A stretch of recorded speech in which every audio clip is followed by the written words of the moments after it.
Hello दोस्तों, JSSC परीक्षा में एक बार फिर से आपका स्वागत है। आज हम लोग मध्यकालीन भारत के अगले 2 चैप्टर के बारे में डिस्कस करने वाले हैं।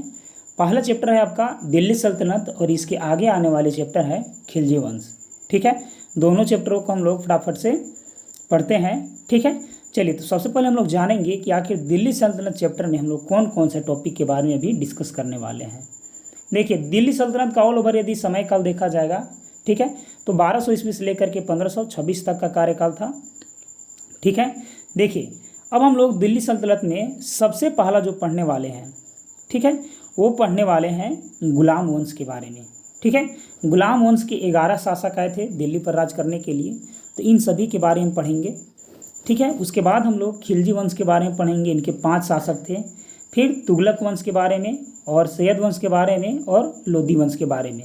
ठीक है, देखिए हम लोग जब गुलाम वंश के बारे में पढ़ेंगे तो उनके जो सभी जितने भी वंशज थे, ठीक है, उनको डिस्कस करेंगे, या जितने भी राजा थे उस वंश में, गुलाम वंश में, सभी को डिस्कस करेंगे। तो चलिए आरंभ करते हैं। देखिए, गुलाम वंश में 11 शासक आए थे। ठीक है, इनको इलबरी वंश भी बोला जाता है। इनके जो पहला शासक थे वो थे कुतुबुद्दीन ऐबक थे। ठीक है, कुतुबुद्दीन ऐबक का जो शासनकाल था वो 1206 से लेकर के 1210 ईस्वी था। ठीक है, ये जो है इनकी राजधानी लाहौर में थी। ठीक है, इनकी राजधानी कहाँ थी? इनकी राजधानी लाहौर में थी।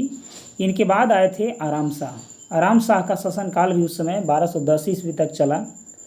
ये दोनों जो थे वो कुतुबी राजवंश के थे। क्या थे? कुतुबी राजवंश के थे।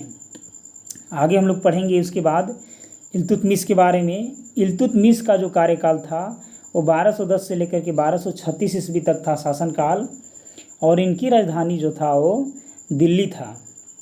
ठीक है, इनके बाद आए थे रुकनुद्दीन फिरोज, आए थे 1236 में, और फिर आए थे रजिया सुल्तान 1236 से लेकर के 1239।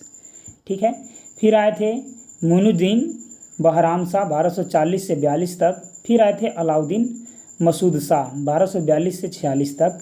फिर आए थे नसरुद्दीन महमूद 1246 से लेकर के 1265 ईस्वी तक। ये सब शमसी राजवंश के माने जाते हैं। ठीक है, इल्तुतमिश से लेकर के नसरुद्दीन जो महमूद थे, ये सब जो थे शमसी राजवंश के माने जाते हैं। ठीक है, आगे देखिए, आगे है गयासुद्दीन बलबन। गयासुद्दीन बलबन का जो शासनकाल था वो था 1265 से 1287। इनके बाद आए थे मोइनुद्दीन केकुबाद 1287 से 90। फिर आए थे क्यूमर्स। ठीक है, तो इनका जो था वो 1290 ईस्वी तक शासनकाल था। ठीक है, ये जो थे वो बलबनी राजवंश के थे। ठीक है, चलिए आगे बढ़ते हैं हम लोग। क्यूमर्स के बाद आगे बढ़ते हैं। इनके बाद आरंभ हुआ खिलजी वंश। खिलजी वंश में 5 शासक राज किए थे दिल्ली सल्तनत पर, जिनमें पहला है जलालुद्दीन फिरोज खिलजी 1290 से 96 तक। फिर थे अलाउद्दीन खिलजी 1296 से लेकर के 1316 तक। फिर आए थे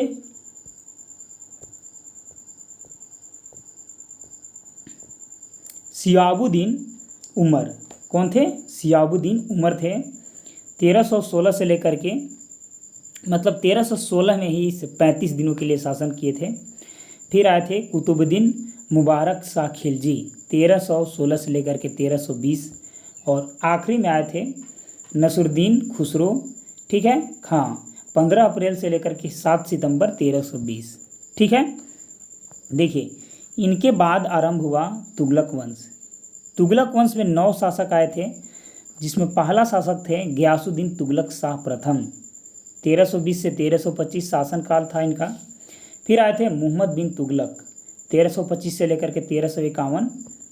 इनके बाद आए थे फिरोज शाह तुगलक 1351 से लेकर के 1388। फिर आए थे गयासुद्दीन तुगलक शाह द्वितीय 1388 से 1389। फिर आए थे अबरू वर्क शाह 1389 से 90 ईस्वी। फिर आए थे मोहम्मद शाह तृतीय 1390 से लेकर के 1394। और फिर आए थे अलाउद्दीन खिलजी शाह प्रथम। ठीक है, इनमें जनवरी से मार्च 2 बार स्वतंत्र रूप से शासन जो बने थे।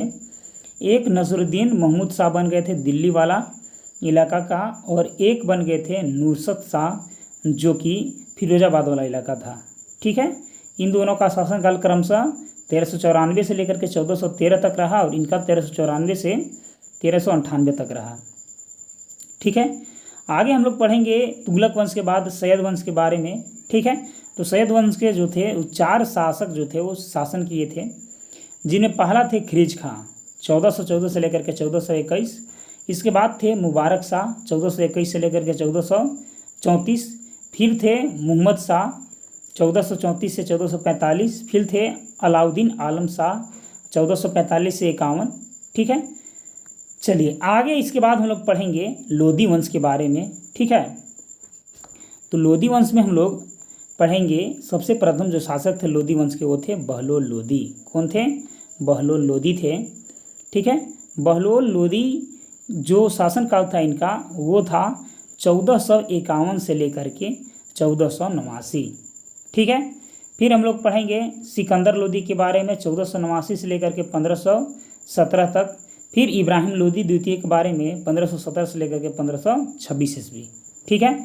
देखिए दिल्ली सल्तनत का जो वास्तविक संस्थापक थे उनके बारे में पढ़ने वाले हैं। इल्तुतमिश, दिल्ली सल्तनत का वास्तविक संस्थापक जो है वो इल्तुतमिश को माना जाता है। इनका शासनकाल था 1210 से लेकर के 1236 ईस्वी तक। इल्तुतमिश ने दिल्ली सल्तनत के स्थायित्व के लिए अनेक कार्य किए, जैसे तुर्क ए चहलगानी का गठन किए थे, विरोधियों का दमन और नवीन प्रकार के सिक्कों का प्रारंभ। इल्तुतमिश ने सुल्तान ए आजम की उपाधि धारण की। यह दिल्ली को राजधानी बनाने वाला प्रथम शासक था। ठीक है। चलिए अब हम लोग चैप्टर को डिस्कस करेंगे, जिसमें हम लोग सबसे पहले गुलाम वंश के बारे में पढ़ेंगे। ठीक है। तो चलिए हम लोग गुलाम वंश से आरंभ करते हैं। देखिए गुलाम वंश का यदि शासनकाल देखेंगे तो ये टोटली 1206 से 1290 तक शासन किए थे दिल्ली सल्तनत पर। ठीक है। देखिए दिल्ली पर शासन करने वाले सुल्तान 3 अलग अलग वंशों के थे। कुतुबुद्दीन ऐबक ने कुतुबी, इल्तुतमिश ने शमसी व बलबन ने बलबली वंश की स्थापना की थी। आरंभ में कुतुबी वंश को दास या गुलाम का वंश माना जाता था या नाम दिया गया था, क्योंकि इस वंश का प्रथम शासक कुतुबुद्दीन ऐबक था, जो मुहम्मद गौरी का गुलाम था। दिल्ली सल्तनत के प्रमुख सुल्तान एक नज़र में देख लेते हैं। देखिए एक साइड है सुल्तान, एक साइड है शासनकाल, एक साइड है राजवंश। कुतुबुद्दीन ऐबक 1206 से लेकर 10 गुलाम वंश के थे। इल्तुतमिश 1206 से लेकर के 1236 गुलाम वंश। रजिया सुल्तान 1236 से 39 गुलाम वंश। मोइनुद्दीन बहराम शाह 1240 से 42 गुलाम वंश। अलाउद्दीन मसूद शाह 42 से लेकर के 1246 गुलाम वंश। नसरुद्दीन महमूद 1246 से 65 गुलाम वंश। बलबन 1265 से 1287 गुलाम वंश।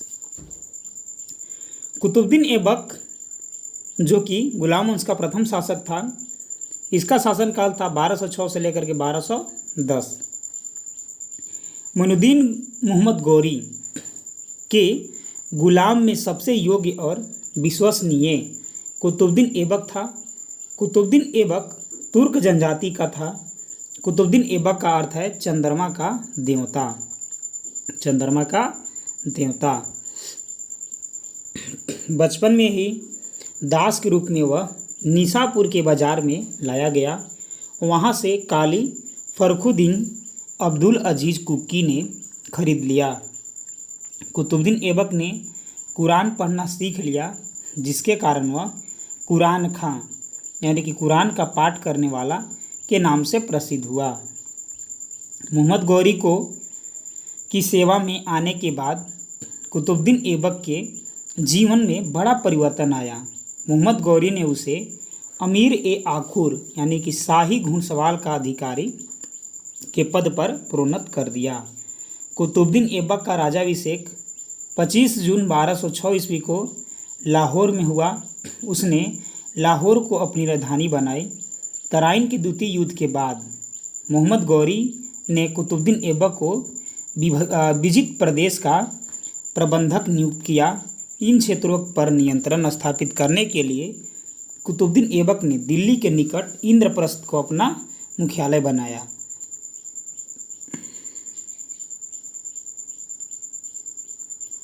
1208 ईस्वी में मोहम्मद गौरी के भतीजे गयासुद्दीन महमूद ने कुतुबुद्दीन ऐबक को दास मुक्त पत्र देकर सुल्तान की उपाधि प्रदान की, यानी कि दास से मुक्त कर दिया।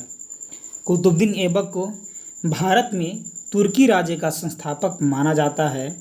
कुतुबुद्दीन ऐबक ने कभी सुल्तान की उपाधि धारण नहीं की, उसने केवल मालिक और सिपहसालार की पदवी धारण की थी। अपनी दानशीलता के कारण वह लाख बख्श यानी कि लाखों का दान करने वाला व पील बख्श ने हाथियों का दान देने वाला के नाम से विख्यात था। इसके दरबार में हसन निजामी और फरुखमुद्दीर जैसे विद्वान रहते थे। इसने कुतुब मीनार का निर्माण कार्य प्रारंभ करवाया। कुतुब मीनार का नाम प्रसिद्ध सूफी संत ख्वाजा कुतुबुद्दीन बख्तियार काकी के नाम पर रखा गया।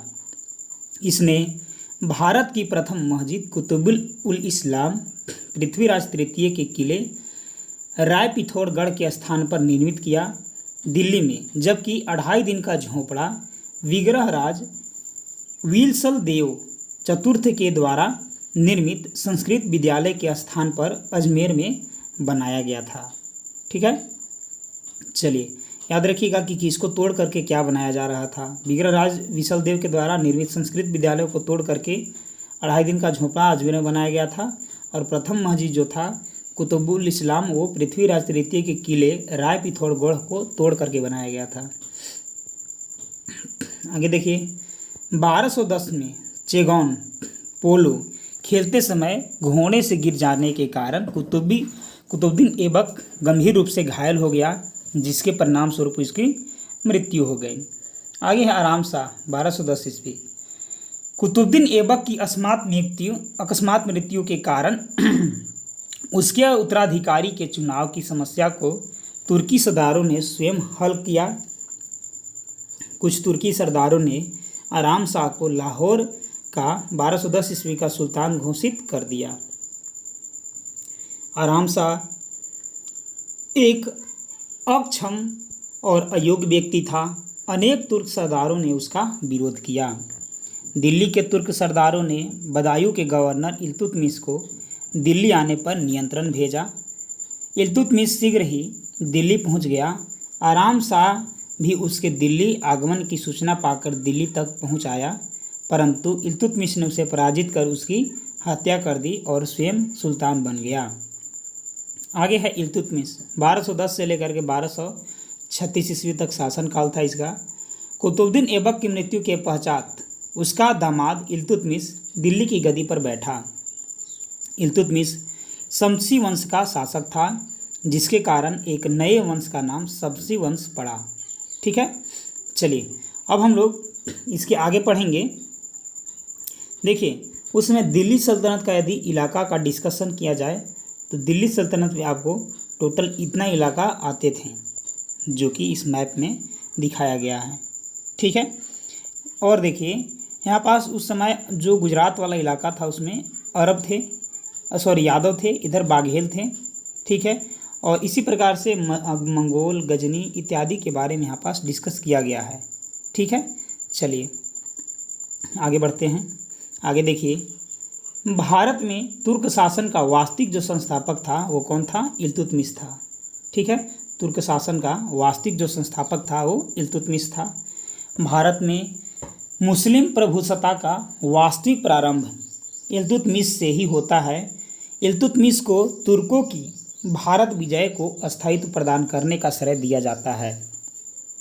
उसकी गदीनशीनी यानी कि राज्याभिषेक के समय अली मर्दान खां ने स्वयं को बंगाल और बिहार का स्वतंत्र शासक घोषित कर दिया था। दूसरी ओर कुतुबुद्दीन ऐबक के साथी गुलाम कुबाचा ने स्वयं को मुल्तान का स्वतंत्र शासक घोषित कर दिया था। लाहौर और पंजाब के कुछ क्षेत्र पर अधिकार कर लिया था। इल्तुतमिश को गुलामों का गुलाम कहा जाता है क्योंकि मोहम्मद गौरी के गुलाम कुतुबुद्दीन ऐबक ने इल्तुतमिश को खरीदा था। ठीक है, ऐबक की प्रारंभ से ही इसे सर ए जहाँ यानी कि अंगरक्षकों का प्रधान का महत्वपूर्ण पद दिया गया। कुतुबुद्दीन ऐबक ने अपनी पुत्री का विवाह इल्तुतमिश से ही किया था। अपने शासनकाल के आरंभिक वर्षों में इल्तुतमिश की दृष्टि उत्तर पश्चिम पर टिकी हुई थी। उस समय ख्वारिज्म साम्राज्य मध्य एशिया का सबसे शक्तिशाली राज्य था। उसकी पूरी सीमा सिंधु नदी तक विस्तृत थी। इस खतरे को टालने के लिए इल्तुतमिश ने लाहौर के लिए कूच किया और उस पर अधिकार किया। 1220 ईस्वी में ख्वारिज्मी साम्राज्य को मंगोलों ने ध्वस्त कर दिया। वस्तुतः मंगोलों ने जिन साम्राज्य की स्थापना की वह इतिहास के सबसे बड़े साम्राज्य में से था। जब वह साम्राज्य अपने पूरे उत्कर्ष पर था तब उस समय उसकी सीमा चीन से लेकर भूमध्य सागर के तट तक और कैस्पियन सागर से लेकर जक्साटिक्स नदी तक फैली हुई थी। इल्तुतमिश को कुबाचा से निपटने का अधिकार मिल गया था तथा उसने उसे मुल्तान और कच्छ से उखाड़ फेंका। इस प्रकार दिल्ली सल्तनत की सीमा एक बार फिर सिंधु नदी को स्पर्श कर रही थी। बंगाल और बिहार में ख्वाजा नामक एक व्यक्ति ने मुल्तान गयासुद्दीन की पदवी धारण कर अपनी आज़ादी की घोषणा कर दी। 1226 ईस्वी से 27 ईस्वी में इवाज लखनौती के निकट इल्तुतमिश के बेटे के विरुद्ध लड़ते हुए उसकी मृत्यु हो गई। परिणाम स्वरूप बंगाल और बिहार एक बार फिर दिल्ली के अधीन आ गया। इल्तुतमिश ने कुतुब मीनार का निर्माण कार्य को पूरा करवाया और राज्य को सुदृढ़ व स्थिर बनाया।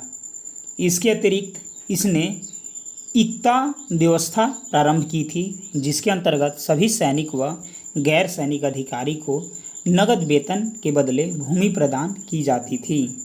इक्ता एक अरबी शब्द है जिसका अर्थ भूमि है। यह भूमि इक्ता तथा इसे लेने वाले इक्तादार कहलाता था। इल्तुतमिश ने सर्वप्रथम अरबी सिक्कों का प्रचलन किया था। उसने चांदी के टांका और तांबे के जीतल का प्रचलन किया एवं दिल्ली में टकसाल स्थापित किए थे। टंकों पर टकसाल का नाम लिखने की प्रारंभ भारत में प्रचलित करने का श्रेय इल्तुतमिश को ही जाता है। सिक्कों पर शिव का नंदी व चौगान घुड़सवार अंकित होते थे। वह दिल्ली का प्रथम शासक था जिसने सुल्तान की उपाधि धारण की एवं स्वतंत्र सल्तनत 18 फरवरी 1229 ईस्वी को स्थापित किया था। उसने बागदाद के खलीफा अल मुस्तासिर बिल्लाह से मान्यता प्राप्त की और ऐसा करने वाला वह प्रथम मुस्लिम शासक बना। उसने 40 योग्य तुर्क सरदारों के एक दल चालीसा यानी कि तुर्क ए चहलगानी का गठन किया जिसने इल्तुतमिश की सफलताओं में अपना महत्वपूर्ण योगदान दिया। इल्तुतमिश एक न्यायप्रिय शासक था। इब्न बतूता के अनुसार उसने अपने महल के सामने संगमरमर की 2 शेरों की मूर्तियां स्थापित कराई थी जिनके गले में घंटियां लटकी हुई थी तथा जिनको बजाकर कोई भी व्यक्ति न्याय मांग सकता था। रणथंभौर जीतने वाला प्रथम शासक इल्तुतमिश था। ग्वालियर विजय के उपलक्ष्य में इल्तुतमिश ने सिक्कों पर रजिया का नाम लिखवाया था। इल्तुतमिश ने मोहम्मद गौरी की स्मृति में मदरसा ए मुइज़मी व अपने पुत्र की स्मृति में नासिरी मदरसा बनवाया था। इल्तुतमिश को भारत में गुंबद निर्माण का पिता कहा जाता है। उसने सुल्तानगढ़ी मकबरा अपने पुत्र नासिरुद्दीन मोहम्मद की कब्र पर बनवाया था। यह भारत का प्रथम मकबरा था। 30 अप्रैल 1236 ईस्वी को इसकी मृत्यु हो गई। इसके शासनकाल में न्याय चाहने वाला व्यक्ति लाल वस्त्र धारण करता था। रुकनुद्दीन फिरोज शाह 1236 ईस्वी। इल्तुतमिश ने अपने मृत्यु के पूर्व अपना राज्य अपनी पुत्री रजिया को सौंपने की इच्छा व्यक्त की थी। इसका कारण यह था कि उसके योग्य और बड़े पुत्र लखनौती के शासक नसरुद्दीन महमूद की मृत्यु हो चुकी थी तथा छोटा पुत्र रुकनुद्दीन फिरोज एक दुर्बल और अक्षम व्यक्ति था।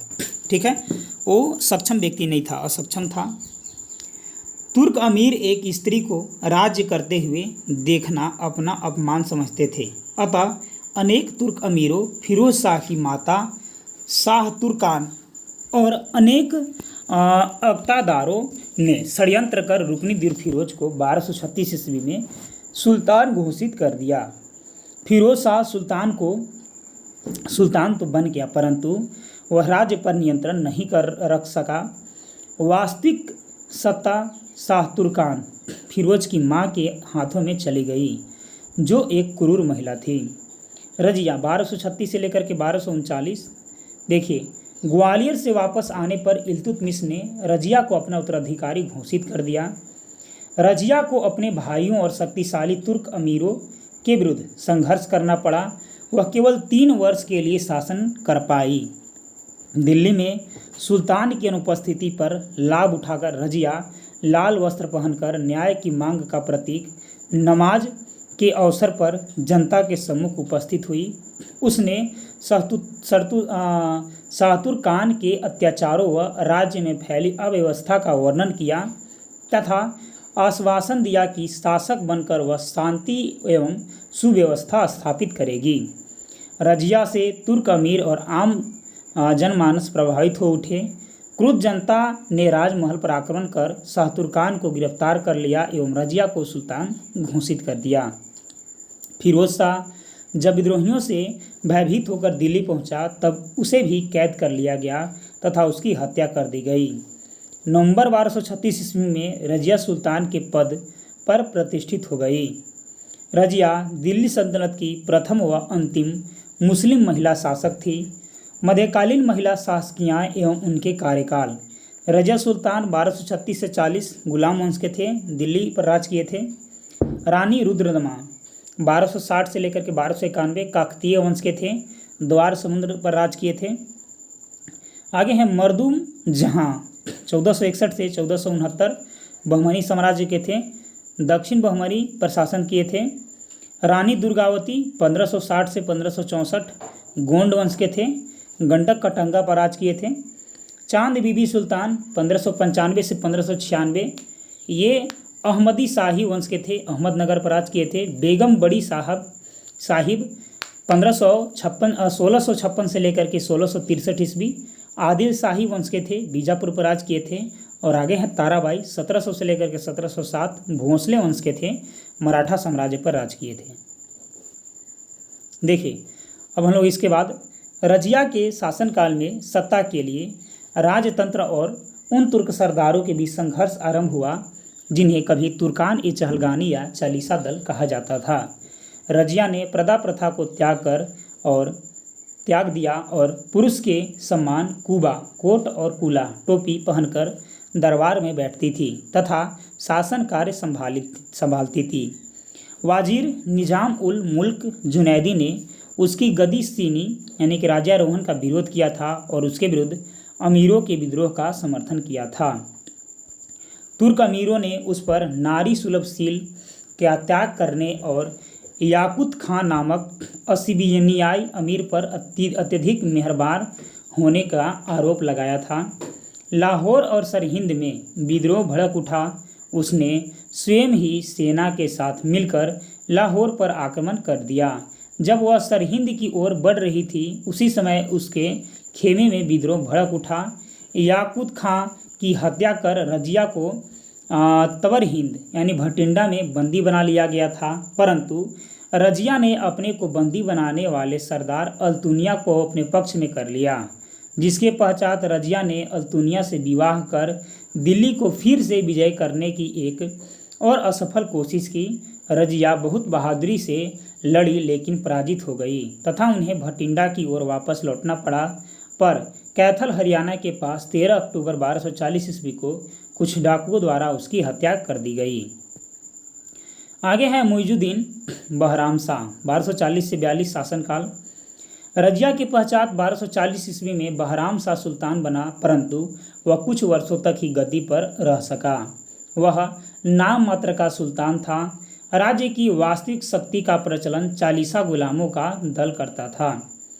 शासक पर अपनी पकड़ बनाए रखने के लिए तुर्क अमीरों ने नायब ए मामलिकात संरक्षक का पद बनाया और उस पर एतगिन होकर बहाल कर दिया गया, परंतु उसकी बढ़ती लोकप्रियता से भयभीत होकर बहराम शाह ने उसकी हत्या कर दी। एतगिन की हत्या के पश्चात बदरुद्दीन शुकर रूमी ने नायाब के अधिकार प्राप्त कर लिया।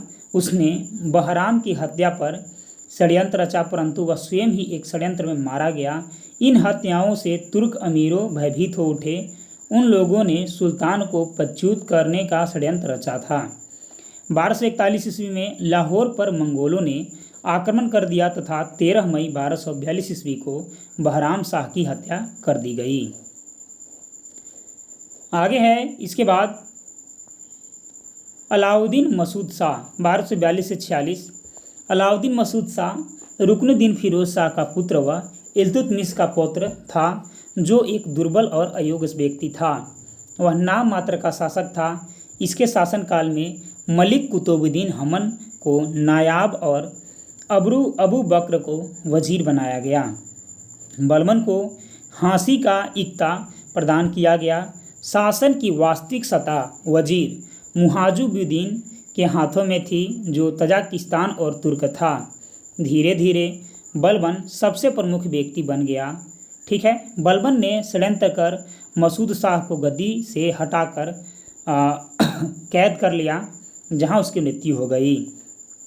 आगे है नसरुद्दीन महमूद 1246 से 1265 ईस्वी तक शासनकाल था इसका।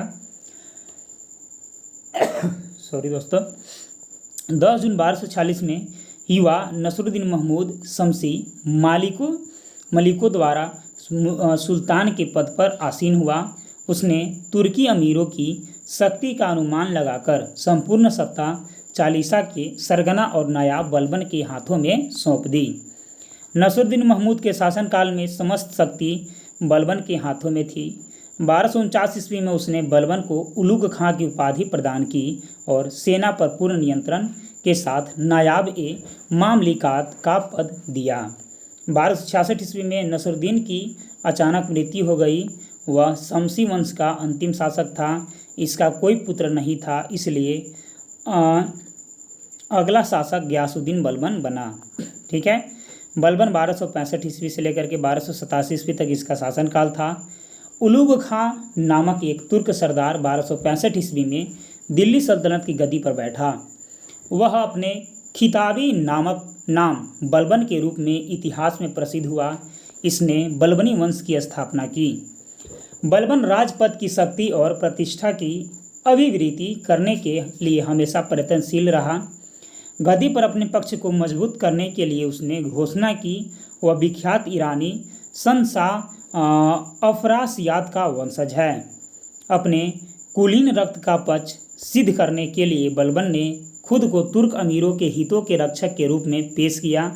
इतिहासकार बर्नी ने लिखा है कि बलबन कहता था कि जब भी मैं किसी नीच कुल में उत्पन्न हुए व्यक्ति को देखता हूँ तो मेरी आंखों में अंगार फूटने लगते हैं और क्रोध से मेरा हाथ, यानी कि उसे मारने के लिए मेरी तलवार चल जाता है। बलबन पहला सुल्तान था जिसके राजस्व के सिद्धांत का प्रतिपादन किया। उसने राजस्व को नियाबते खुदाई माने ईश्वर द्वारा प्रदत्त तथा राजा को जिल्ले इलाही माने ईश्वर की छाया कहा। बलबन ने मदपान का निषेध कर दिया। बलबन ने फारसी नववर्ष की शुरुआत पर मनाए जाने वाले नवरोज को भारत में प्रारंभ किया था तथा सुल्तान की प्रतिष्ठा बढ़ाने के लिए दरबार में फारसी परंपरा सजदा यानी कि घुटनाओं के बल बैठकर सुल्तान के सामने सिर झुकाना तथा पैबोस पेट के बल लेटकर सुल्तान के पैरों को चूमना प्रथाएं प्रारंभ की थी। अपनी स्थिति को सुरक्षित रखने के लिए बलबन ने चालीसा दल व नायब का पद पूर्णतः समाप्त कर दिया। स्वयं को राज्य की परिस्थितियों से परिचित रखने के लिए गुप्तचर प्रणाली प्रारंभ की। गुप्तचरों को बरीद कहा जाता था। दिल्ली सल्तनत के लिए खतरा बने मंगोलों का सामना करने के लिए बलबन ने एक शक्तिशाली केंद्रीकृत सेना संगठित की। इस प्रायोजन से उसने सैन्य विभाग यानी कि दीवान ए अर्ज का पुनर्गठन किया। विरोधियों एवं लुटेरों से अपने राज्य की रक्षा करने के लिए बलबन ने रक्त और लौह की नीति अपनाई। इसके अंतर्गत लुटेरों का दूर तक पीछा कर उसकी हत्या कर दिया गया। बलबन ने गढ़मुक्तेश्वर की मस्जिद की दीवारों पर उत्कीर्ण शिलालेख पर स्वयं को खलीफा का सहायक कहा है। बलबन ने बदायूं के आसपास के क्षेत्र में राजपूतों के गढ़ों को नष्ट कर दिया। लोगों पर अपनी शक्ति का सामर्थ्य को प्रदर्शित करने के लिए बलबन अपने दरबार का वातावरण अत्यधिक शानो शौकत से भरा रखता था। बलबन की मृत्यु 1286 ईस्वी में हुआ। बर्नी लिखता है कि 1286 ईस्वी में बलबन की मृत्यु से दुखी हुए मलिकों ने अपने वस्त्र फाड़ डाले तथा सुल्तान के शव को नंगे पैरों दारूद अमन के कब्रिस्तान को ले जाते हुए अपने सिरों पर धूलि फेंकी। उन्होंने 40 दिनों तक उसकी मृत्यु का शोक मनाया तथा भूमि पर सोए। मोइनुद्दीन कैकुबाद 1287 से लेकर के 1290 शासनकाल था इसका। सुल्तान की मृत्यु के बाद उसके अमीर पुनः सक्रिय हो उठे। उन लोगों ने कैकुसरो को मुल्तान भेज दिया एवं उसके स्थान पर बुगरा खां के पुत्र कैकुबाद को सुल्तान घोषित किया। कैकुबाद को सुल्तान बनाने में दिल्ली के कोतवाल मालिक फखरुद्दीन ने महत्वपूर्ण भूमिका निभाई थी। राज्यारोहण के समय कैकुबाद की आयु मात्र 17 वर्ष थी। उसका पालन पोषण उसके दादा बलबन के संरक्षण में हुआ था, जो आचार विचार के संबंध में अत्यंत कटु था। अतः वह विलासशीलता पूर्ण जीवन से पूर्णतः दूर था। अब वह सभी प्रतिबंधों से मुक्त हो गया तथा एक विशाल राज्य का स्वामी बन गया। इसलिए उसकी दबी हुई इच्छाएं उमड़ पड़ी और वह शराब, स्त्री प्रसंग तथा विलासशीलता के जीवन में लिप्त हो गया। उसके दरबारियों ने भी उसका अनुसरण किया क्योंकि पूर्व सुल्तान द्वारा लगाए गए प्रतिबंधों से वे उब गए थे। राज्य की शक्ति दिल्ली को कोतवाल के दामाद निजामुद्दीन नामक एक चरित्रहीन व्यक्ति के हाथों में चल गई थी। कैकुबाद उसके हाथों की कठपुतली बन गया। इस परिवर्तन का लाभ उठाकर मंगोलों ने अपने नेता तैमूर खां के नेतृत्व में पंजाब पर आक्रमण किया और समान तक बढ़ गए। कैकुबाद का पिता बुगरा खां बलबन के समय से ही बंगाल की सूबेदारी करता आता था। जब उसे दिल्ली से ये खबर सुनी तो एक शक्तिशाली सेना लेकर वह राजधानी की ओर चल पड़ा। कहा जाता है कि अपने दुर्बल पुत्रों को हाथों से गद्दी छीन लेना उसका मुख्य उद्देश्य था, किंतु एक अन्य लेखक कहता है कि यह कैकुबाद को उचित सलाह देना चाहता था जिससे वह आमोद प्रिय जीवन त्याग कर राजकाज की ओर ध्यान देने लगे। उसका उद्देश्य कुछ भी रहा हो, 1288 ईस्वी में उसने अयोध्या के निकट घाघरा नदी के किनारे अपना डेरा जमा दिया। कैकुबाद भी एक बड़ी सेना लेकर उसके विरुद्ध कूच किया। निजामुद्दीन ने पिता और पुत्र को मिलने से रोकने का प्रयत्न किया और कैकुबाद को उसने युद्ध के लिए प्रोत्साहित किया, परंतु बलबन के समय के कुछ स्वामी भक्त सेवकों के प्रभाव के कारण अंत में पिता पुत्र में समझौता हो गया। तुर्की अमीरों जो खिलजियों को गैर तुर्क समझते थे, जलालुद्दीन के शत्रु थे। इसके कुछ ही समय पश्चात कैकुबाद लकवाग्रस्त हो गया, इसलिए तुर्क अमीरों ने उसके पुत्र को, जो अभी शिशु ही था, शमसुद्दीन कैमुर्स के नाम से सिंहासन पर बैठा दिया। ठीक है, कैमुर्स। देखिए, तुर्की अमीरों ने कैकुबाद के नाबालिग पुत्र कैमुर्स द्वितीय की उपाधि से गद्दी पर बिठाया तथा जलालुद्दीन उसका संरक्षक नियुक्त किया गया। 3 माह पश्चात कैमुर्स को बंदी बनाकर उसकी हत्या कर जलालुद्दीन सुल्तान बन गया। इस प्रकार इलबरी तुर्कों का शासन समाप्त हो गया। अब हम लोग खिलजी सत्ता के स्थापित्व के बारे में यानी कि खिलजी वंश के बारे में पढ़ेंगे। तो अगला चैप्टर का नाम ही है खिलजी वंश। ठीक है। इनका शासनकाल जो ऑल ओवर जितने भी थे राजा, ठीक है, इनका शासनकाल था 1290 से लेकर के 1320। देखिए खिलजी वंश में सबसे पहला जो लोग पढ़ेंगे वो खिलजी वंश के बारे में एक ओवरव्यू देखेंगे 1290 से 1390 तक। और जलालुद्दीन खिलजी जो प्रथम शासक था, इसका कार्यकाल शासनकाल था 1290 से 1296, इसके बारे में पढ़ेंगे। फिर अलाउद्दीन खिलजी 1296 से 1316 तक शासन किया। अलाउद्दीन खिलजी साम्राज्य विस्तार किया। अलाउद्दीन खिलजी की बाजार नियंत्रण एवं कृषि संबंधी नीति बहुत ही लागू किया वो अपनी नीति। अलाउद्दीन खिलजी का उत्तर भारत अभियान शुरू हुआ। अलाउद्दीन खिलजी का दक्षिण भारत अभियान हुआ। उसके बाद मुबारक शाह खिलजी 1316 से 1320 तक शासन किया। तुगलक वंश 1320 से 1412 ईस्वी तक शासन किए। फिर गयासुद्दीन तुगलक 1320 से लेकर के 1325 तक शासन किया। मोहम्मद बिन तुगलक 1325 से 1351। फिर दिल्ली सल्तनत का पतन और विघटन होने लगा। फिरोज शाह तुगलक 1351 से 1388। फिर सैयद वंश 1414 से 1451। फिर इसके बाद प्रथम अफगान राज्य लोदी वंश 1451 से 1526। इसमें बहलोल लोदी, सिकंदर लोदी और इब्राहिम लोदी आए थे। और सैयद वंश में ख्रीज खां, मुबारक शाह, मोहम्मद शाह और अलाउद्दीन आलम शाह इत्यादि आए थे। ठीक है, तो चलिए हम लोग आरंभ करते हैं दिल्ली सल्तनत के खिलजी वंश के प्रमुख सुल्तान से। देखिए जलालुद्दीन फिरोज खिलजी 1290 से 1296 ईस्वी खिलजी वंश का था। अलाउद्दीन खिलजी 1296 से 1316 ईस्वी, ये भी खिलजी वंश के था। फिर कुतुबुद्दीन मुबारक खिलजी 1316 से 1320 ईस्वी में खिलजी वंश के था। खिलजी वंश 1290 से लेकर के 1320 ईस्वी तक रहे थे, जिसमें कि खिलजी में जलालुद्दीन फिरोज शाह खिलजी का जो शासनकाल था वो था 1290 से लेकर के 1296। जलालुद्दीन ने अपनी योग्यता से एक सैनिक के स्तर से उठते हुए सर-ए-जहांदार यानी कि शाही अंगरक्षक के पद को ग्रहण किया, जिसे बाद में समाना का गवर्नर बना दिया गया। मंगोल आक्रमण का सफलतापूर्वक सामना करने के कारण कैकूबाद ने उसे दिल्ली बुलाकर शाइस्ता खां की उपाधि दी तथा आरिज-ए-मुमालिक यानी कि सेना मंत्री का पद भी प्रदान किया। भारत में खिलजी वंश का संस्थापक जलालुद्दीन फिरोज खिलजी था। 13 जून 1290 ईस्वी के कैकूबाद द्वारा निर्मित किलोखरी यानी कि किलूगढ़ी महल में इसका राज्यारोहण हुआ। जलालुद्दीन खिलजी दिल्ली सल्तनत का प्रथम शासक था जिसका हिंदू जनता के प्रति उदार दृष्टिकोण था। उसने सिर्फ 6 वर्ष तक शासन किया था।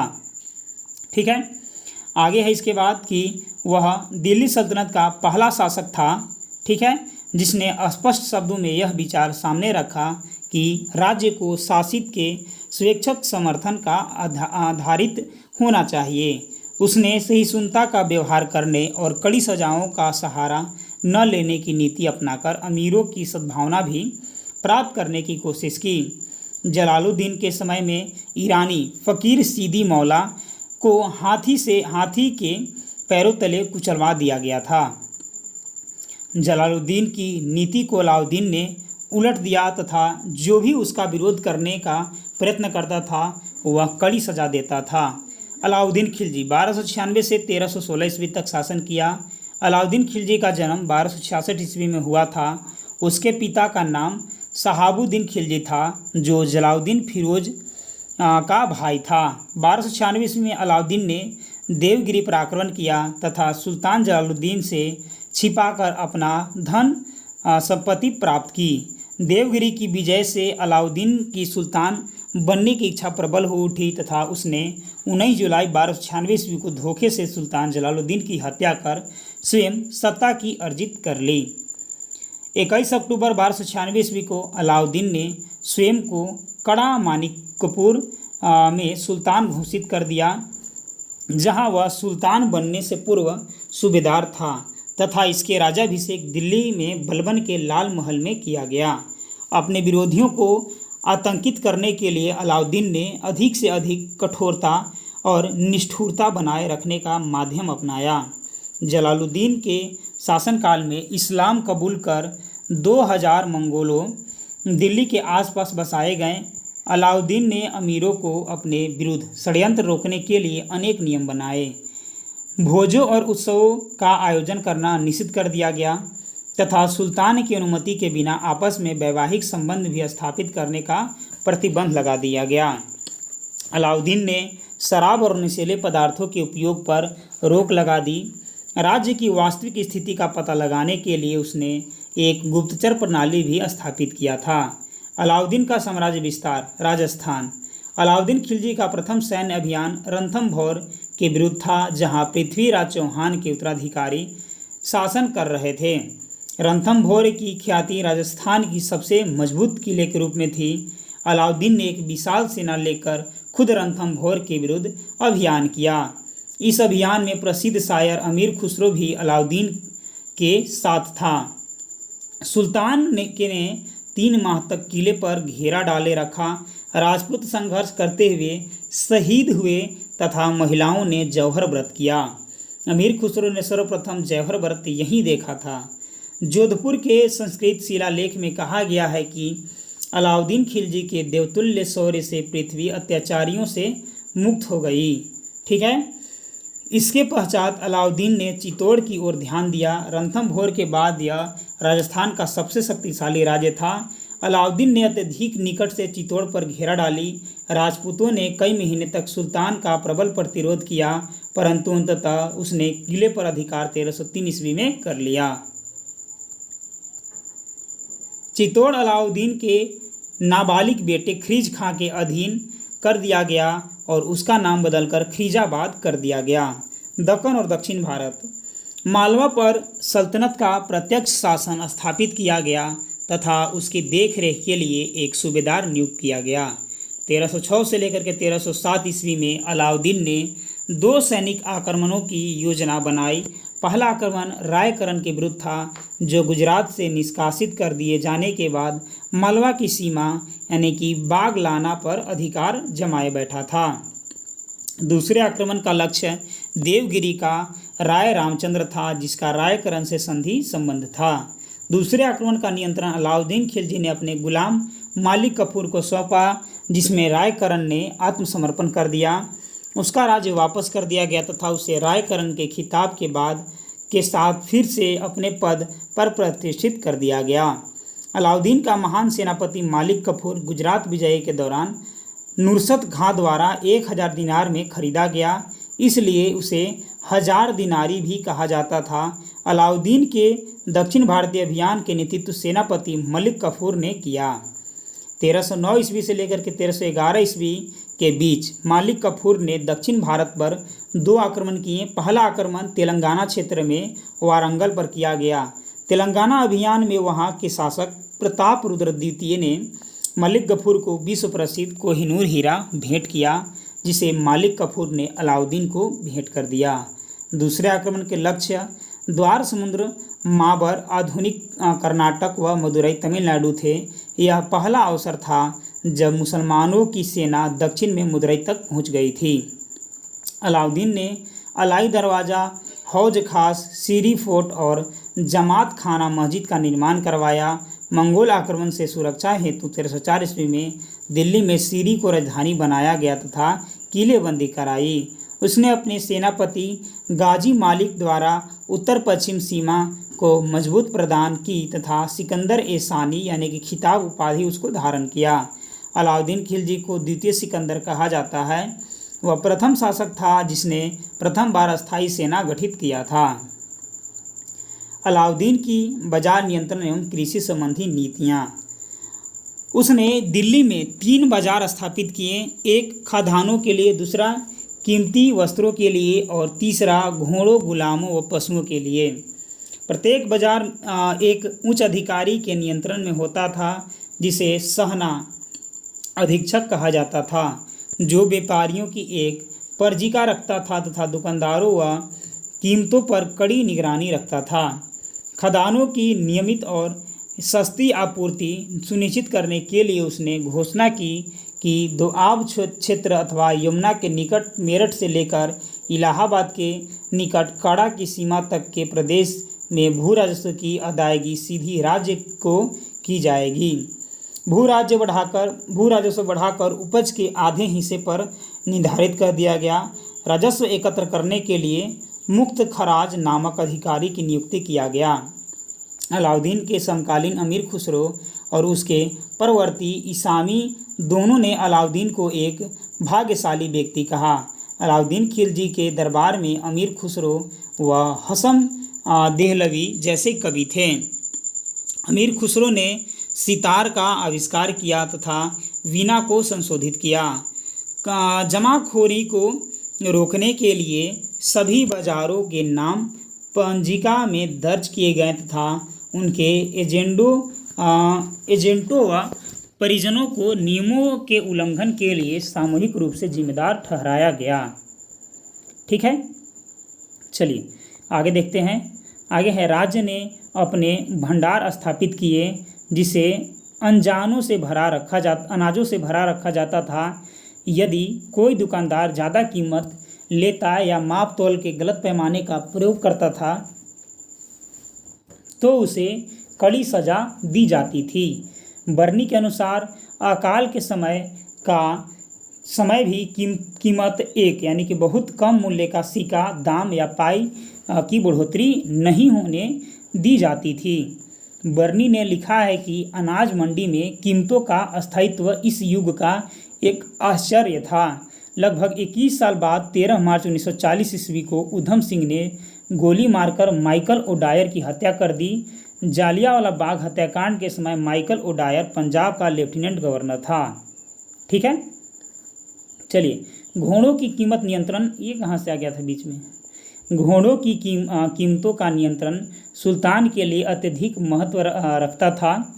अलाउद्दीन ने अच्छी नस्ल के घोड़े की कीमत 100 से 120 टका तय की, जबकि सेना के काम नहीं आने वाले टट्टू की कीमत 22 से 25 टका रख दिया गया।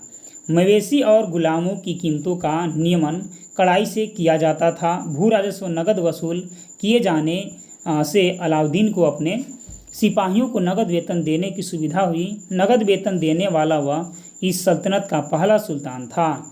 उसके समय में सवार घुड़सवार सैनिक को प्रति वर्ष 238 टके या प्रति माह 20 टके दिए जाते थे।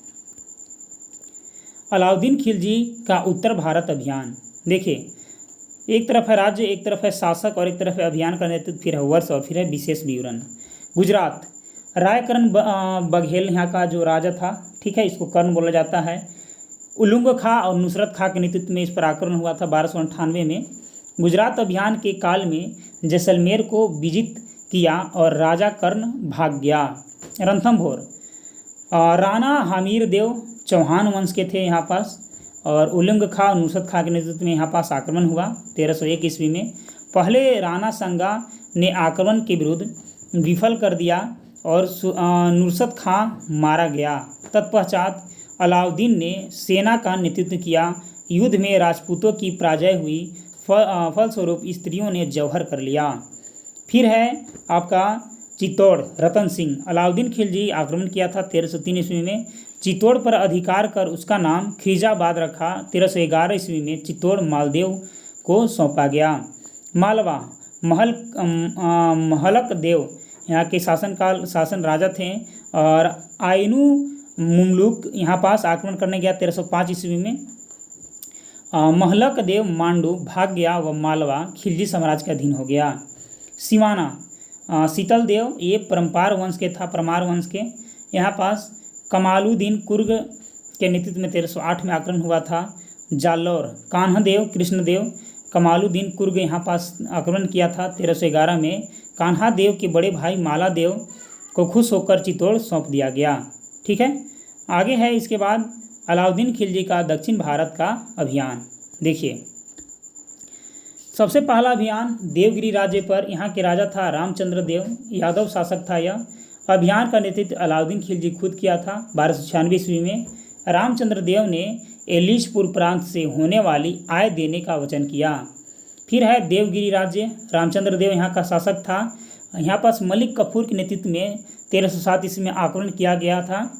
वचन देने के बाद भी रामचंद्र ने अलाउद्दीन को कर देना बंद कर दिया, जिसके परिणाम स्वरूप खिलजी ने आक्रमण कर दिया। इसके पश्चात रामचंद्र दिल्ली पहुंचा, जहां अलाउद्दीन ने मित्रवर्त व्यवहार कर रामचंद्र को रायरायन की उपाधि दी और नवसारी जिला भेंट किया। रामदेव की पुत्री इलापाली से अलाउद्दीन ने विवाह कर लिया। वालंगल प्रताप रुद्रदेव काकतीय वंश के था। यह मालिक कफूर के नेतृत्व में 1309 ईस्वी में आक्रमण हुआ था। देवगिरी ने काफूर की सहायता की तथा मालिक कफूर तेलंगाना की राजधानी पहुंचा, जहां से वह शासन की सोने की मूर्ति, कोहिनूर हीरा तथा भारी मात्रा में लूट का माल लेकर लौटा। ठीक है, चलिए आगे बढ़ते हैं। आगे है इसके बाद की द्वार समुद्र वीर बल्लाल तृतीय होयसला वंश के था। ये मालिक कफूर यहाँ पर आक्रमण हुआ था, 1310 ईस्वी में किया था। देवगिरी के सेनापति पारस देव परशुराम दलावे ने भी काफूर की सहायता की। वीर बल्लाल ने पांड्य उत्तराधिकारी के युद्ध में भाग लिया तथा समर्पण कर दिया और काफूर के साथ दिल्ली चला गया, जिसका अलाउद्दीन ने भव्य स्वागत किया। पांड्य वंश वीर पांड्य राजा था। मलिक काफूर ने नेतृत्व किया था युद्ध का 1311 में। काफूर पांड्य राज्य के उत्तराधिकारी युद्ध में सुंदर पांड्य के पक्ष में गया था, जिसके साथ में वीर बल्लाल भी था। यह अभियान लूट की दृष्टि से श्रेष्ठ था। देवगिरी शंकरदेव तृतीय सिंघल वंश तृतीय का था। ये मलिक कफूर आक्रमण किया था 1313 में। शंकरदेव सिंघना तृतीय मारा गया और देवगिरी अधिकांशतः दिल्ली सल्तनत में शामिल कर लिया गया। आगे है इसके बाद कि इसने प्रथम बार घोड़ों को दागने की प्रथा तथा सैनिकों के लिए हुलिया प्रणाली को प्रारंभ किया। इसके अंतर्गत राज्य द्वारा घोड़ों पर मोहर का निशान लगा दिया जाता था। इतिहासकार बर्नी का मानना था कि अलाउद्दीन के बाजार नियंत्रण का एक बड़ा उद्देश्य हिंदुओं को सजा देना था, क्योंकि अधिकांश व्यापारी हिंदू थे एवं मुनाफाखोरी से वे आम जनता का शोषण करते थे। आगे है व्यापारियों को, चाहे वे हिंदू हो या मुस्लिम या मूल्य नियंत्रण से भले ही शिकायत कर रहे हो, परंतु सेना ही नहीं बल्कि आम नागरिक भी खदानों व अन्य वस्तुओं के मूल्य गिरावट से लाभान्वित हुए। अलाउद्दीन दिल्ली सल्तनत का पहला शासक था जिसने इस बात पर आग्रह रखा कि दोआब क्षेत्र में भू राजस्व का निर्धारण खेती के लिए प्रयोग की जा रही भूमि का पैमाइश के आधार पर किया जाए। अलाउद्दीन खिलजी ने 50% भूमि कर खर्राज के रूप में निश्चित किया था। अलाउद्दीन खिलजी भारत का प्रथम मुस्लिम शासक था जिसने भूमि की वास्तविक आय पर राजस्व निश्चित किया। अलाउद्दीन खिलजी ने भूमि की पैमाइश कराकर लगान निर्धारित किया था। अलाउद्दीन ने 2 नवीन कर, मकान कर, घरही और चरही कर लगाए थे। बर्नी के अनुसार खूत और मुकद्दम जीन जरपोश से सजे घोड़े पर अब वे नहीं चढ़ सकते थे और न ही पान की गिलोरियां चबा सकते थे। वे इतने गरीब हो गए कि उनकी पत्नियों को मुसलमानों के घर जाकर काम करना पड़ता था। अलाउद्दीन की बाजार नियमन की नीति उसकी मृत्यु के साथ ही समाप्त हो गया। आगे है मुबारक शाह खिलजी 1316 ईस्वी से 1320। देखिए, मुबारक शाह खिलजी दिल्ली का प्रथम सुल्तान था जिसने स्वयं को खलीफा घोषित किया था तथा अल वसीक विल्ला की उपाधि धारण की। उसने गुजरात के हिंदू जिसने हाल ही में इस्लाम धर्म ग्रहण किया था खुसरो शाह को अपनी मंत्री बनाया। बर्नी के अनुसार मुबारक खिलजी कभी कभी दरबार में नग्न व्यवस्था में आता था। ठीक है, चलिए आगे है खुसरो शाह। हिंदू धर्म से परिवर्तित मुस्लिम था। 1320 ईस्वी में खुसरो द्वारा मुबारक शाह खिलजी की हत्या कर दी गई तथा खुसरो शाह के नाम से शासक बना। उसने पैगंबर की सेनापति की उपाधि ग्रहण की थी। उसके शत्रुओं ने उसके विरुद्ध इस्लाम का शत्रु और इस्लाम खतरे में है का नारे लगाए। अलाउद्दीन की मंत्री परिषद पहला था वो था दीवाने वजारात। ये वजीर मुख्यमंत्री कार्यरत था। दीवाने रिसालत विदेशी विभाग था। दीवाने इंसाफ शाही आदेश का पालन था। दीवाने आरिज सैन्य मंत्री था। अलाउद्दीन के बाजार नियंत्रण अधिकारी, एक तरफ है विभाग एक तरफ है अधिकारी। बारीद ए मंडी बाजार निरीक्षक था। शाहना ए मंडी बाजार अधीक्षक था। दीवान ए रियासत बाजार नियंत्रक था। मुँह ईयान गुप्तचर था। सराय अदल न्याय अधिकारी था। ठीक है, आगे है इसके बाद तुगलक वंश के बारे में। ठीक है, तो चलिए तुगलक वंश को डिस्कस कर लेते हैं हम लोग। देखिए, तुगलक वंश 1320 से 1412 ईस्वी तक। ठीक है, तुगलक वंश की स्थापना गयासुद्दीन मुहम्मद तुगलक ने की थी। दिल्ली सल्तनत के काल में तुगलक वंश के शासकों ने सबसे अधिक समय तक शासन किया था। दिल्ली पर शासन करने वाले तुर्क राजवंशों में अंतिम तुगलक वंश था। गयासुद्दीन तुगलक 1320 से 1325 यह तुगलक वंश का संस्थापक था, जिसका वास्तविक नाम गाजी मलिक था। ठीक है, मंगोलों को पराजित करने के कारण वह मालिक उल गाजी के नाम से प्रसिद्ध हुआ। इसने सिंचाई के साधनों विशेषकर नहरों का निर्माण करवाया तथा अकाल संहिता का निर्माण किया। सल्तनत काल में नहर बनाने वाला यह प्रथम शासक था। 1325 ईस्वी में तिरहुत की विजय के पश्चात दिल्ली लौटते समय मार्ग तुगलकाबाद के निकट अफगानपुर में ही सुल्तान की मृत्यु हो गई। आगे है कि मुहम्मद बिन तुगलक 1325 से 1351 अपने पिता गयासुद्दीन तुगलक की मृत्यु के पश्चात उपाधि जौनहा खां का था। मुहम्मद तुगलक या मुहम्मद बिन तुगलक के नाम 1325 ईस्वी में गद्दी पर बैठा। अफ्रीकी यात्री इब्न बतूता कहता है कि गयासुद्दीन तुगलक ने तुगलकाबाद में स्वर्ण जड़ित ईंटों से एक महल बनवाया था तथा उसके अंदर एक कुंड बनाकर उसे सोने से भर दिया था। तुगलक वंश ने दिल्ली सल्तनत को 3 सुयोग्य सुल्तान दिए, गयासुद्दीन तुगलक, उसका बेटा मुहम्मद बिन तुगलक और उसका भतीजा फिरोज शाह तुगलक। ठीक है, तुगलक वंश गयासुद्दीन तुगलक गाजी मलिक था। ठीक है, और एक साइड है मालिक रजब, ये मट्टी राजकुमारियों के साथ विवाह किया था। इधर मुहम्मद बिन तुगलक जुन्हा खां था और इधर फिरोज शाह तुगलक था। फिरोज शाह तुगलक के बाद 3 शासक बने थे, फतेह खां, जफर खां और नासरुद्दीन मोहम्मद शाह। इसके बाद गयासुद्दीन तुगलक शाह द्वितीय बना था। इसी के साथ नुसरत शाह फिरोजाबाद का था और अबरू बर्क जफर खां का बेटा था और शासक भी था उसके बाद। और फिर इधर अलाउद्दीन सिकंदर शाह प्रथम बना और फिर महमूद शाह बना दिल्ली का। तुगलक वंश के शासकों में सर्वाधिक प्रसिद्ध शासक मुहम्मद बिन तुगलक 1325 से 1351 ईस्वी था। इस काल में उत्तरी अफ्रीका मोरक्को का एक अफ्रीकी यात्री इब्न बतूता, ठीक है, कौन था? इब्न बतूता जो था वो आया था भारत। इब्न बतूता 1333 ईस्वी में भारत आया। उसने मुहम्मद बिन तुगलक के शासनकाल में यहाँ के निवासियों के जीवन का विस्तार पूर्वक वर्णन किया है। मुहम्मद ऊंचे आदर्शों पर विश्वास करने वाला व्यक्ति था। मुहम्मद तुगलक ने अपने शासनकाल में निरंतर चलने वाले विद्रोह से हताश होकर कहा, मेरा साम्राज्य रुग्ण हो गया है और यह किसी उपचार से ठीक नहीं होता है। वैद्य सर दर्द ठीक करता है तो बुखार हो जाता है और अगर बुखार ठीक करने की कोशिश करता है तो कुछ और ही हो जाता है। ठीक है, कौन बोला था? तो मुहम्मद तुगलक बोला था। चलिए आगे बढ़ते हैं। आगे देखिए, आगे है इसके बाद कि मुहम्मद बिन तुगलक ने धार्मिक एवं न्यायिक मामलों से उलेमा का वर्चस्व समाप्त करा, एक धर्मनिरपेक्ष राज्य की स्थापना किया था। उसके इस कार्य से उलेमा वर्ग कट्टर दुश्मन बन गए। यद्यपि मुहम्मद बिन तुगलक ने उलेमा का प्रभाव समाप्त किया।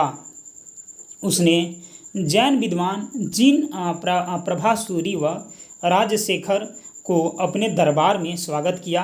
मुहम्मद बिन तुगलक ने सती प्रथा को रोकने का प्रयास किया। इसके काल में अंतिम मंगोल आक्रमण तरमासिरीन 1326 से 1327 ईस्वी का नेतृत्व किया था जिसने, और तरमासिरीन के नेतृत्व में मंगोल सिंध तक आ गए थे तथा उनका एक दल दिल्ली से 65 किलोमीटर दूर मेरठ तक पहुंच गया था। ठीक है। झेलम के निकट एक लड़ाई में मोहम्मद बिन तुगलक ने न केवल मंगोलों को परास्त कर दिया था बल्कि कालनौर पर भी अधिकार कर लिया और कुछ समय तक उसका वर्चस्व सिंध के पार पेशावर तक स्थापित हो गया। ठीक है, चलिए आगे बढ़ते हैं। मोहम्मद तुगलक पहला ऐसा सुल्तान था जिसने हिंदुओं के मुख्य त्यौहार होली में भाग लिया था। उसने तर्क पर आधारित सिद्धांतों पर शासन चलाने का प्रयत्न किया। उसके बहुत से विचार बड़े ही बुद्धिमत्तापूर्ण और विवेकपूर्ण थे, परंतु उसने उनको सही ढंग से कार्यान्वित नहीं किया। मोहम्मद बिन तुगलक 1325 से 1351 तक शासन किया था को एक ऐसे शासक के रूप में सबसे अधिक याद किया जाता है जिसने कई साहसपूर्ण प्रयोग किया। उसने धर्म और दर्शन का गहरा अध्ययन किया था तथा वह बहुत ही विवेचनात्मक बुद्धि व खुले विचार वाला व्यक्ति था। राजधानी परिवर्तन 1327 में किया। मोहम्मद बिन तुगलक का सबसे विवादास्पद कदम राजधानी का दिल्ली से देवगिरी को स्थानांतरण करना था। सुल्तान देवगिरी को द्वितीय राजधानी बनाना चाहता था ताकि वह दक्षिण भारत पर बेहतर नियंत्रण स्थापित कर सके। उसने देवगिरी का नाम बदलकर दौलताबाद रख दिया। मोहम्मद बिन तुगलक ने दिल्ली से दौलताबाद तक एक सड़क का निर्माण करवाया जिस पर यात्रियों की सुविधा के लिए जगह जगह पर सरायें बनाई गई थी, परंतु दिल्ली से दौलताबाद की दूरी 1500 किलोमीटर से भी अधिक थी। ठीक है, टेढ़ा मेढ़ा रोड बनाया गया होगा। चलिए आगे है कि सांकेतिक प्रतीक मुद्रा। ठीक है, 1329 से लेकर के 1330 मोहम्मद बिन तुगलक की अगली महत्वपूर्ण पहल प्रतीक मुद्रा का प्रचलन आरंभ करना था। 14वीं सदी में विश्व में चांदी की कमी हो गई थी। ठीक है, इस प्रयोग से पूर्व चीन का कुंबलई खां प्रतीक मुद्रा का प्रयोग सफलतापूर्वक कर चुका था। सन 1294 में काई कातुक नाम एक ईरानी शासक ने अपने देश में कागजी मुद्रा चांद प्रचलित करने की कोशिश किया था। मोहम्मद बिन तुगलक ने कांसे का सिक्का चलाने का निर्णय किया जिसका मूल्य चांदी के टके के बराबर ही था।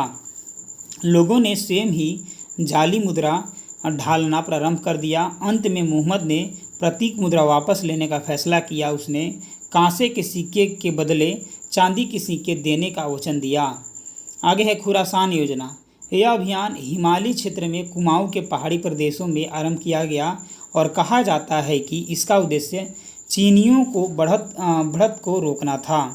दिल्ली की सेना कठिनाई भरे प्रदेशों में बहुत दूर तक आगे बढ़ गई थी, वहां विपत्ति में फंस गई थी। करांचित अभियान में कहा जाता है कि लगभग 10,000 की सेना में केवल 10 लोग वापस लौटे।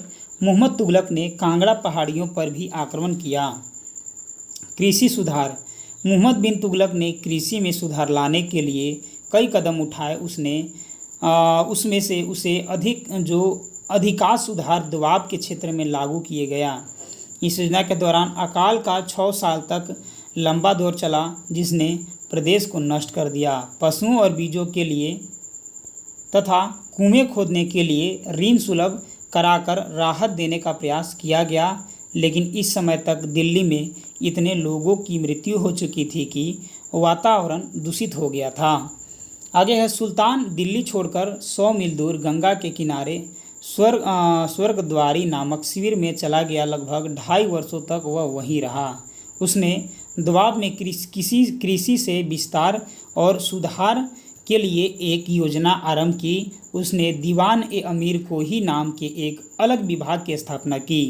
कृषि क्षेत्रों को विकास प्रखंडों में विभाजित कर दिया गया। प्रत्येक प्रखंड को एक अधिकारी के अधीन रखा गया जिसका काम किसानों को ऋण देकर कृषि का विस्तार करना था तथा उन्हें बेहतर फसलों उगाने के लिए प्रेरित करना था, जैसे जौ के स्थान पर गेहूँ, गेहूँ के बदले गन्ना और गन्ने की जगह पर अंगूर और खजूर लगाना था। आगे है यह योजना विफल हो गया जिसके कारण इसे कार्यान्वित करने के लिए नियुक्त किया गया और अधिकारियों की अनुभवहीनता और भ्रष्टाचार था। मोहम्मद बिन तुगलक का शासनकाल दिल्ली सल्तनत के चरमोत्कर्ष का काल था, वह उसके विघटन की प्रक्रिया के आरंभ का दौर भी साबित हुआ। दिल्ली सल्तनत का पतन और विघटन। मोहम्मद बिन तुगलक के शासनकाल के उत्तरार्ध में साम्राज्य के विभिन्न भागों में लगातार विद्रोह हुआ। साम्राज्य के विभिन्न भागों जैसे बंगाल, माबार माने तमिलनाडु और धारंगल और कामपिलिनी कर्नाटक, पश्चिम बंगाल, अवध गुजरात और सिंध के बाद एक विद्रोह का सिलसिला जारी रहा। सुल्तान के दक्षिण भारत से लौटते ही वहां हरिहर और बुक्का नामक दो भाइयों ने नेतृत्व में विद्रोह प्रारंभ हो गया। अमीरों ने दौलताबाद के निकट एक छोटा सा राज्य कायम कर लिया, जिसके विस्तार ने बहमनी साम्राज्य का रूप ले लिया। मोहम्मद बिन तुगलक ने अवध, गुजरात और सिंध के विद्रोहों को दबाने में सफलता प्राप्त की। सिंध में ही मोहम्मद बिन तुगलक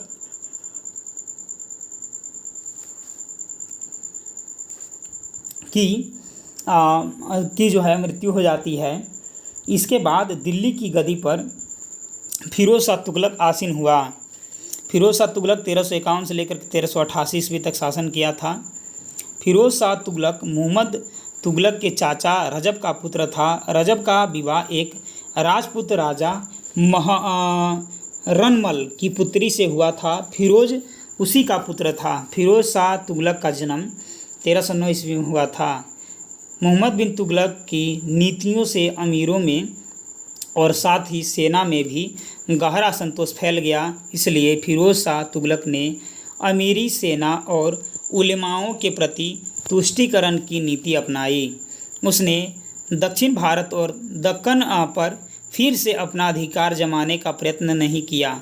ठीक है, आगे है, उसने हुक्म जारी किया कि जब भी किसी अमीर की मृत्यु हो तो इकता साहिब उसका स्थान उत्तराधिकारी के उसके पुत्र को दे दिया जाए।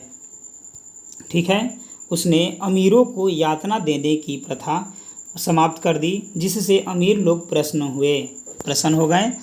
वंशानुगत के सिद्धांत को फिरोज ने सेना पर भी लागू कर दिया। सिपाहियों को नगद वेतन नहीं दिया गया, बल्कि अलग अलग गांवों के भू राजस्व उनके नाम कर दिया गया। जब सिपाहियों द्वारा रखे जाने वाले घोड़ों का हिसाब लिया जाता था तो वे किरानियों को घूस देकर अपने खराब घोड़े को भी अच्छे घोड़ों में शुमार करवा लेते थे। ठीक है, फिरोज शाह तुगलक ने स्वयं को सच्चा मुसलमान शासक और अपने राज्य को विशुद्ध इस्लामी राज्य घोषित कर उलेमाओं को प्रसन्न करने का प्रयास किया।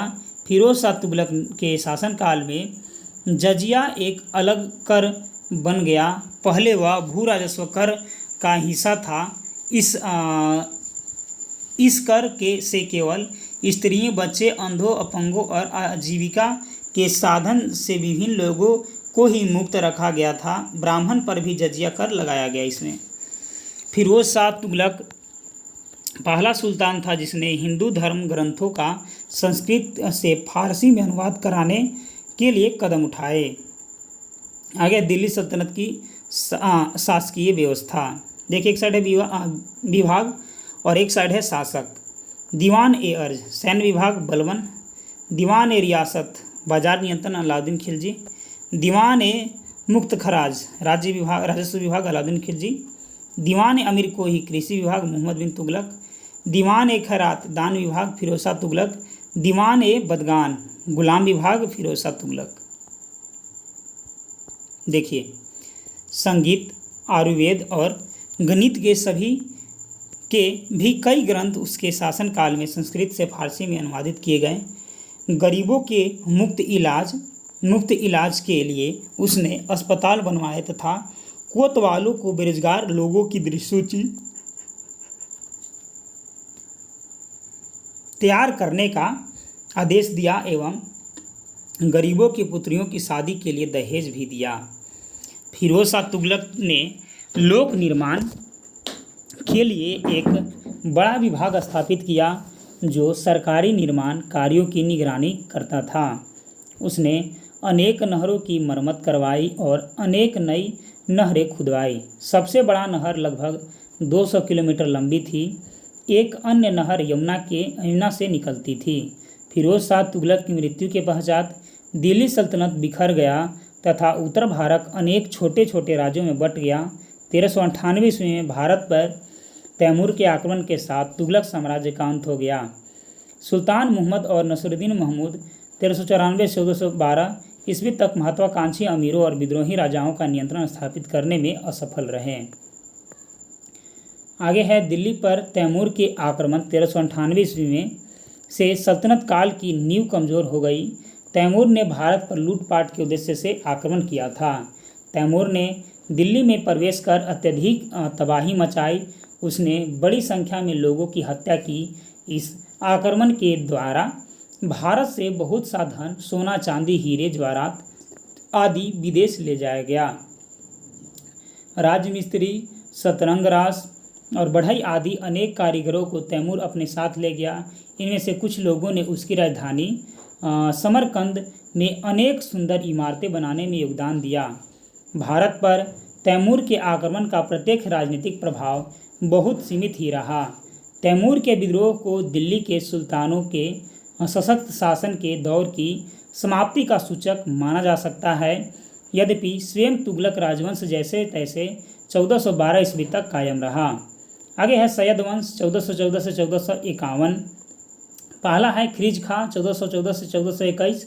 दूसरा है मुबारक शाह 21 से 34। फिर है मोहम्मद शाह 34 से 45 और अलाउद्दीन आलम शाह 1445 से 1451। ख्रीज खां 1414 से 1421। देखिए, सैयद वंश का संस्थापक ख्रीज खां था। सल्तनत काल में शासन करने वाला यह एक मात्र शिया वंश था।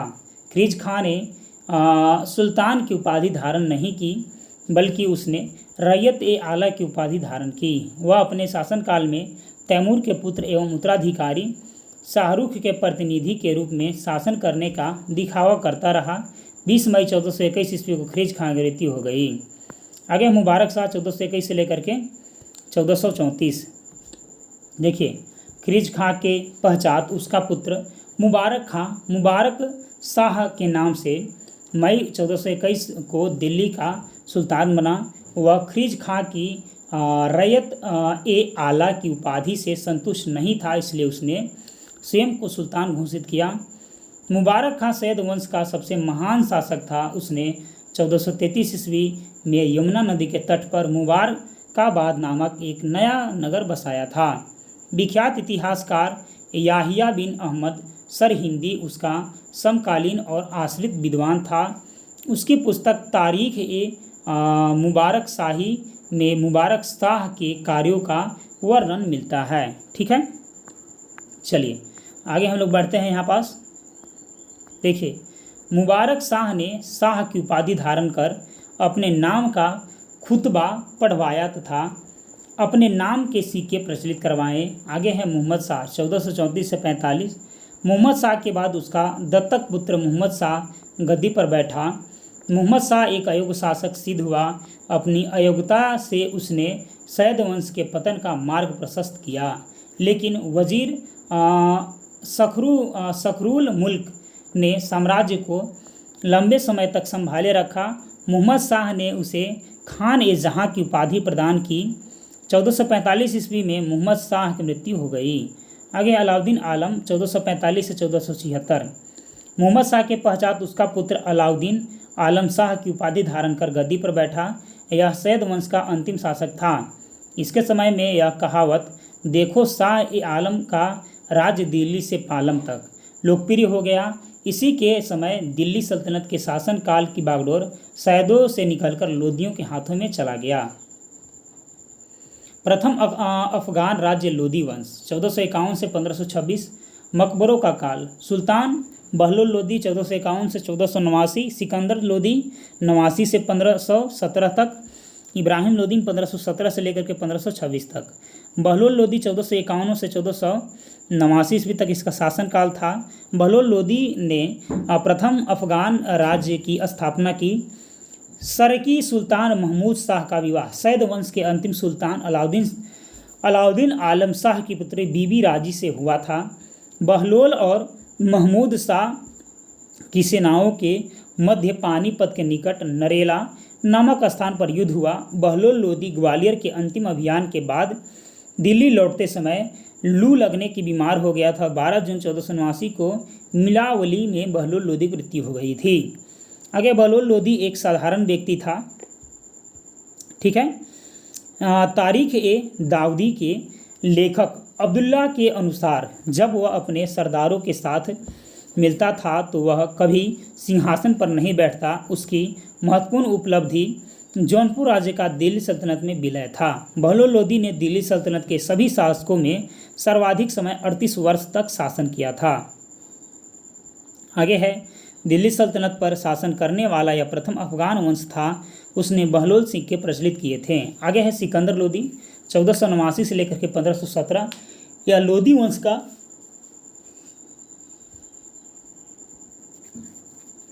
सर्वश्रेष्ठ शासक था।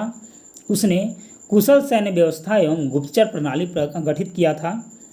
सिकंदर लोदी 1504 ईस्वी में आगरा शहर की स्थापना की तथा 1506 ईस्वी में आगरा को अपनी राजधानी बनाया।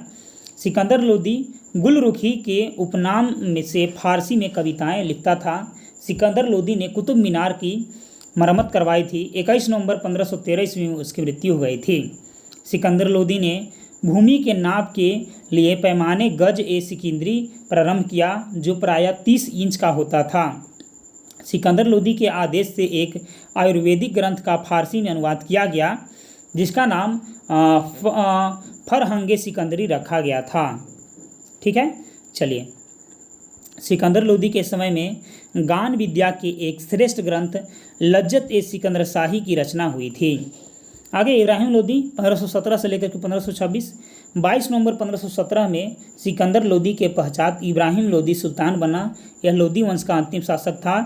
21 अप्रैल 1526 को बाबर और इब्राहिम लोदी के मध्य पानीपत का प्रथम युद्ध हुआ। इस युद्ध में इब्राहिम लोदी की पराजय हुई एवं वीरगति को प्राप्त हुआ। दिल्ली सल्तनत के अंतर्गत प्रथम अफगान राज्य समाप्त हो गया। इब्राहिम लोदी दिल्ली का प्रथम सुल्तान था जो रणभूमि युद्ध में वीरगति को प्राप्त हो गया था।